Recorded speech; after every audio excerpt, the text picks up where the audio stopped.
If you're trying to find competitive excellence, Ryan Day has a path for you in the Woody Hayes Athletic Center. That is Bill Landis, Jeremy Birmingham. I'm Austin Ward. Practice number 2 of spring for Ohio State underway. And we saw 4 open viewing periods, plus a little bonus. And the main takeaway, again, stop me if you've heard this before, Bill. If you go 4 to 6, A to B, plus 2, you can get to the level you want to be at. It's the motto I live my life by. Yeah. It's served me well to this point. So shout out to Ryan Day for letting everybody know. How long you been living by that motto? Couple hours. All right, good. Well, that was the message. Burn? I think it's interesting because Ryan Day has tried in so many ways to stamp this program as his own in the last few years. But, there are some staples. There are some hits from the Urban Meyer era that, don't need to go away. And that's one of them because it is accurate. I mean, it is generally the foundation for success in an athletic endeavor. Are you willing to go a little bit further than the guy across from you? And I'm glad that Ryan Day's holding on to that. I'm also glad that they're bringing back some juice to the building. The music today was pumping. There was some DMX playing. I was like, okay, we're getting going here. And you can see guys are having a good time. Some of that maybe because they know today's another acclimation period and spring break starts tomorrow. And maybe today's turn up the music. Maybe today's not going to be quite as aggressive as it'll be when they return from spring break. But I think you see a team that's really confident and loose and enjoying the chance to actually do football stuff. I thought about that on Tuesday. I thought it was the loudest that I'd ever heard the speakers in the Woody Hayes Athletic Center, and it set us up nicely, I think, for a juicy Snap Judgments brought to you by Byers Auto. I don't know if today's has quite as much to learn from day one, but I know that Bill took something away. It was a lot. I mean, it was basically the same script we saw on Tuesday, right? Individual drill, a little bit of routes on air, and then they give us the boot as soon as the good stuff starts with 7-on-7. So, the surprise or I don't know, of seeing Sonny Styles at linebacker on Tuesday, that doesn't quite carry over to Thursday. There was some stuff. I was just trying to watch some guys maybe that I didn't spend time watching so much on Tuesday. One of them was Seth McLaughlin, actually. An offensive lineman? An offensive lineman, yeah. Can you believe that? They were doing much of the same stuff they were doing on Tuesday, which is a lot of practicing combo blocks and overtaking and stuff like that. But Seth moves pretty well. And I guess that's not surprising, right? If you're the starting center at Alabama, there's probably a baseline level of athleticism that you have to have. But we haven't really seen him up close and personal until this week on the football field. And I was kind of surprised with kind of his explosion, his bend. I thought the 2 interior linemen anyway that I thought kind of moved the best in a way that I took notice were him and Luke Montgomery, which is another guy I wanted to watch a little more closely today. Still at guard for Luke.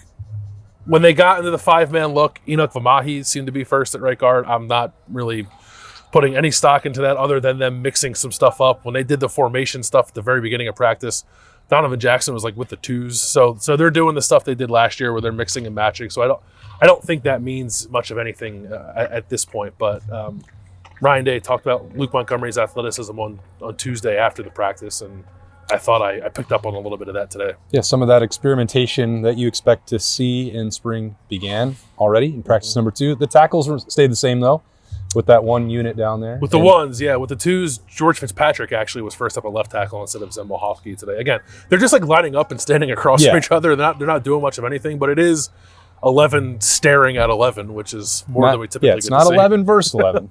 It is 11 and 11. Yeah, it's hard to tell how informative that is. That's why generally in these early spring practices, I'm watching just how people move. One guy that stood out to me today was James Peoples. I know that he's not going to get a lot of run probably this year because he's 4th on the depth chart at running back behind 3 pretty experienced players. There's just the J.K. Dobbins comparisons for James coming into camp are very, very high. He's from South Texas. He's a very stout kid, really the nicest kid you'll ever meet, but he moves aggressively. He's out there catching the ball well. He has a very just abruptness to him that I think is really important for the Ohio State running game because that's what you need is a guy who can get from point A to point B quickly and different ways. I don't know, 4 to 6 seconds. 4 to 6 seconds plus 2. But no, he made a crazy catch on the sideline. Did you see that? When he was running real routes? He's catching my eye. The way he moves, his lateral quickness is it's different than it's on the Travion Henderson level of lateral quickness. I think. I don't know that he has the burst to once you get going straight line to go as fast as Trey, but that short space quickness is really elite for James. And The other guy for me that I was watching again, I've said it on Tuesday, I'm just really enamored with Harvell Reese. It's hard not to be. He just looks like a scary type of Big Ten athlete, and I hope they find a way to get him in there. But today I was also watching wide receivers again.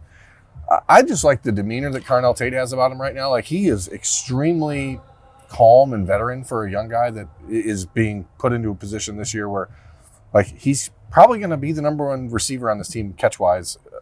I don't know about that. I think that there's going to be a pretty close battle between him and Emeka Egbuka. I can see that. And I think that just a kid that's only a true sophomore has a very veteran presence about him. And maybe that's because the rest of the wide receiver room is so raw and hasn't played at all, and he has no choice but to be. But I think for a kid that came into college a year ago with people questioning his emotional maturity, like, maybe it's because life happened to him in a way that forced him to grow up quickly in the last year, but he just seems to have a different vibe about him. If the state of Ohio is not going to let us have individual player prop bets anymore, can we just make one between ourselves right now that Emeka is going to have more catches than Carnell Tate? I mean, we can make it. I'm not going to participate. Oh. If you want to do it on yourself and pay yourself. I wanted to do it against you because you just said Carnell Tate was I think it's going to be close. I think it'll be close. I think Carnell Tate's talent is a different level than Emeka Egbuka as a wide receiver. Okay. I did what I said I was going to do, and I watched the tight ends, and Will Kazmarek is a lot more agile and maybe even faster. I hesitate to say that sometimes about a tight end, but he moved really well. Just watching him run routes and do some stuff after the catch, it's like he's not just a big body. I thought that was pretty impressive to see from him. I don't know why that was why I thought it would be like just like you're that big, you're just going to be a plodding dude. He's not that. He's explosive. Yeah, he gets in and out of stuff quickly, like similar to what you were talking about with James Peoples. Guys like Will, I think, are interesting because obviously there's that talent jump that you need to make coming from the MAC to the Big Ten. But if you compare him to Cade Stover, for example, like Cade Stover had his body beat up for 5 years in the Big Ten. So every time you saw Cade move in the last year, it was like labored, yeah. And Will Kazmarek was playing in the MAC where he's one of the bigger guys on the field and probably not getting the physical crap kicked out of him every day like Cade Stover is. So I think you see him and you're like, oh, he's fresh. So let's see how that works. See how it works. All right. Well, see how that works in October. But yeah, Ohio State had him circled as the best tight end in the transfer portal for a reason. So that is obvious. And I like the fact that he's just out there leading the tight end group in a room that, even though it has not a lot of experience as far as catches and that sort of stuff, like there's all these guys have been here.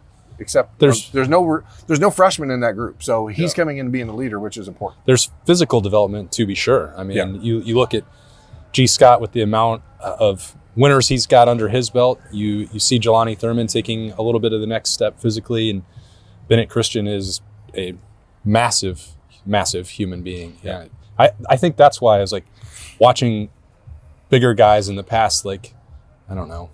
Bennett Christian a year ago or Sam Hart before that. It's like, well, then they probably aren't going to be able to help a lot in the passing game. That's not the impression I have for Will Kazmarek. And the other part, Bill and I had talked about the defensive tackles, and I'm going to try to not do as much as I did in October and November, but I'm going to fail miserably. Kayden McDonald is going to be really special. Just watching him without pads, again, I know there's a limit to how much you can take from that.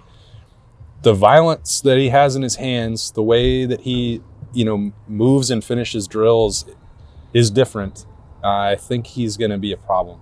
Yeah, you look at the group and they're all impressive, right? They wouldn't be here if they weren't. But you take that and then think to yourself who stands out beyond that, just sort of physically. And I think sort of like Kayden McDonald and Kenyatta Jackson, I think are probably the two. I took notice of Kayden as well. I thought Hero Kanu looks explosive to me, maybe a little slimmer. I think he's listed at 305 maybe. He looks like he's put in a lot of good work this offseason, moving really well. Jason Moore is looking more like a defensive tackle than a defensive end these days, which I think is good for Ohio State. And then the other guy in that room, we talk about looking different, Josh Mickens is he looks like a safety still. I get it. He's super long and he definitely moves well. He's quick. I'm just I'm watching them go through the drills with the defensive linemen and thinking to myself, okay, how does a guy who's built this way kind of fit in with this group? And they're not doing any of the hybrid jack stuff and watching, and who knows if they'll actually do it this year, but he seems to have the prototypical build for that if they ever want to get into it. Otherwise, like, it's a little hard for me to wrap my mind around how a guy who looks like he's like 240 pounds might play on the defensive line in the Big Ten.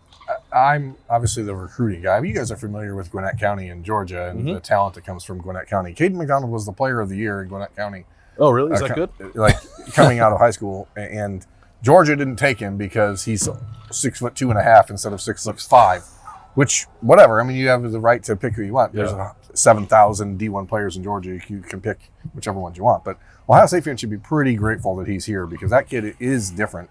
And we saw him in the Cotton Bowl playing fullback. Like, I bet there's still going to be some of that for him this year too. So there's going to be plenty of opportunity to see him get some reps. Josh Mickens, like, that is a linebacker. I don't understand what the plan is for him, because if you have Mitchell Melton with the defensive ends, and we all know Mitchell Melton is much more like aligned with the jack position. That's where Ohio State constantly says they see him, but they don't use it. Yeah. So when he gets out there and he plays defensive end, though, like, you see the quickness, you see the He looks length. like a defensive end. Yeah, he's 6'5" and 260 pounds, so you can see it. But Josh Mickens is like 6'2.5", 240. He's Jonathan Cooper size. 240 might be generous too. And that's fine. Jonathan Cooper's a good NFL player, but Jonathan Cooper would not be a defensive end in this current iteration of Ohio State football.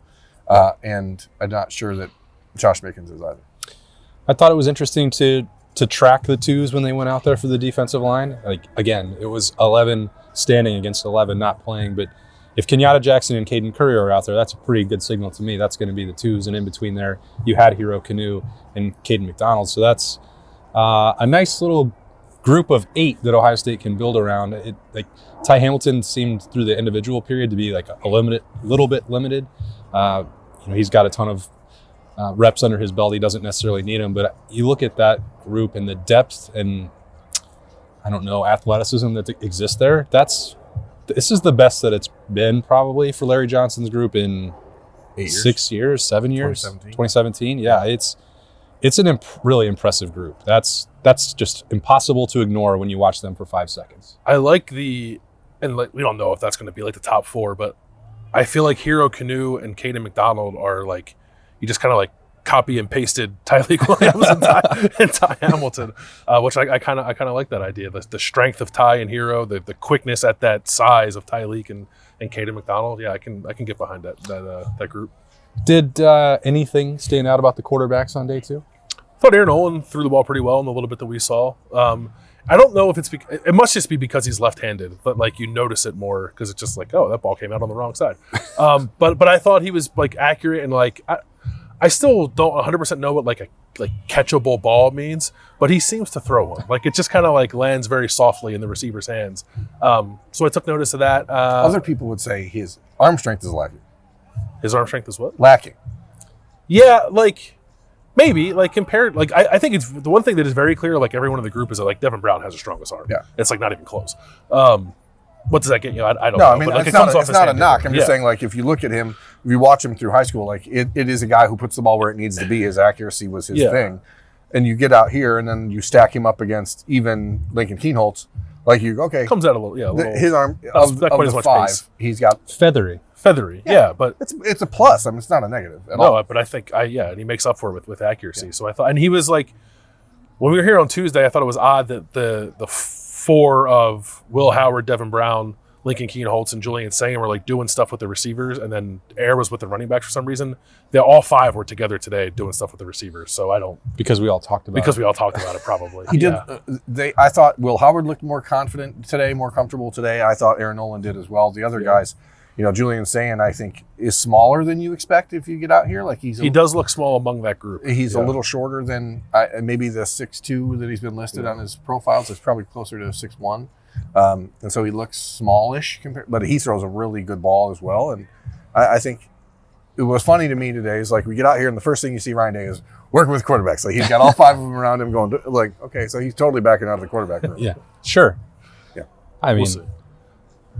Especially with the loss of Todd Fitch that we've talked about, like I don't even know right now how he could not be involved with the quarterbacks, especially throughout spring practice. I mean, his attention's got to be there. And comparing, day 2 to day 1, Devin Brown did more of the same. I mean, he's throwing it with velocity. It was accurate. It was better than we've seen from him in previous open windows. And Will Howard, compared to himself from Tuesday, I agree with you, Burnham. He looked a lot more confident. The accuracy and consistency was better. Again, like super small sample size, not going to read anything into it for what the next 13 practices look like for Ohio State, but better from day 1 to day 2 for him. And Devin Brown maintained what he did, and that's what you want to see. If you have 2 legitimate options plus whatever development you continue to see from Lincoln Kienholz, that's good for Ohio State. I believe that's called stacking days. Stacking days? Yeah. DJ stacking days. Just keep stacking. Okay. 1 foot in front of the other. That's wow. Anybody else that was like, ooh, today? Eye popping? I mean, Did I say Caleb Downs. Did I mention Kayden McDonald? Yeah. There were, I'm trying to remember off the top of my head, there were like, I think 7 guys at punt returner. Yeah. Still no Caleb Downs. Travion Henderson was there, but I think that's just because he's looking for something to do. Yeah, Jeremiah Smith during was a punt back there. period. Jeremiah Smith was back there. Was the one that I was like, oh, that's kind of interesting. I continued to be interested in Lorenzo Styles. Yeah, I think I took your idea from yesterday or from this morning's show about Lorenzo Styles, and I've taken it and flipped it, and now I think that needs to be Bryson Rodgers. Okay. Tune in next week to see who Burnham thinks should return punts. I mean, because it's not going to be Caleb Downs, who Or tomorrow. I think it should be Caleb Downs, but it's clearly probably not going to be. So I think Bryson Rodgers is the type of guy you want back there. During that punt drill, which again, just love a good special teams period when we get in there, Lorenzo Styles was out there pretty much leading the line. And then the guy who caught my eye, moving physically and impressively, they're rolling a little ball at him. And Brandon Ennis is like, watch this crazy move that I'm going to do around this. I'm going to get super close to it and then spin away from it. And I was like, I'd really like to see that guy play a little bit more in the slot this year at wide receiver. Maybe return a punt. Probably not, based on my own philosophy, not to waste your best offensive and defensive talent. If that's not probably the word for it. Risk your best offensive or defensive talent. Yeah. But, man, Winter seems to have done something for Brandon Ennis as well. Did you see when they were doing that, when Jaden Ballard hurdled it? Jumped over it, yeah. Like, I'm like, holy moly, dude. Like, you see that sort of thing. He hurdled, and I think he was like 5.5 feet in the air. Yeah. And you're like, oh, boy, that is different. He does crazy things athletically. It's if he puts it together as a complete wide receiver, and I know that some people push against that, like, find a way to use him. But we know Brian Hartline's philosophy about that, and I don't think he's ever going to change it. But Jaden Ballard does things during open practice periods that nobody else can do. Yeah, no, you definitely you notice them for sure. Like when they did the formation stuff early on, like the top 3 receivers with the ones were Emeka Buka, Carnell Tate, and Jaden Ballard. So like he'll get an opportunity to show that he can translate the freaky athleticism we see during individual period to team settings, and maybe that's more for down the road in spring, but. It feels like every time we watch him, it's like he's right there. But what's going to get him over the line to be a little more productive? I don't know. It's got to go like plus that, 2. Plus 2, yeah. It seems like that would be the next step. That'll get him past the line, in fact, which is where you need to be. 2 paces past. Plus 2 in the bank, and the next 2 practices for Ohio State won't come until after spring break. So there won't be any snap judgments from the Woody Hayes Athletic Center next week. Once practice is actually complete, the Jim Knowles and a handful of veteran defensive players will talk. We'll break down those comments on the podcast daily for a Freaky Friday episode. But that's going to do it for now from practice number 2. Snap judgments are brought to you by Byers Auto. That is Bill Landis and Jeremy Birmingham. I'm Austin Ward. Thanks for joining us. We'll talk to you later.